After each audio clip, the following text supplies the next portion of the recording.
How I use fair value gaps when trading supply and demand. Some people will refer to these as imbalances, inefficiencies. I just see them as one and the same because I only use them one way anyway. The most obvious fair value gaps will occur when there's been a large move. They're a 3-candle move, and basically a fair value gap will occur when the wick of the candle before and the wick of the candle after don't cross, and therefore leaving unfulfilled orders in the market. So this right here would be a fair value gap. This here would not be a fair value gap. And that is because there is no gaps between the wicks of the candles surrounding the middle candle, hence the name fair value gap. And to make it even easier, you can just get indicators that will display where the fair value gaps in the market are. And the way I use fair value gaps is that I like my supply and demand zones to create a fair value gap. For example, this zone here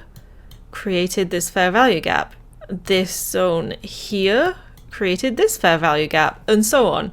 So I would mark these out as valid zones to trade from. And you can see that price often respects these fair value gaps during a trend, which is also why I like to use them in line with my supply and demand zones when entering trades in the market. Because often I will see both the reaction from my supply or demand zone and the fair value gap at the same time. Obviously, there's all kinds of reasons you could get into why fair value gaps occur in the markets, but I've tried to simplify it as best as I possibly can, so hopefully it helps.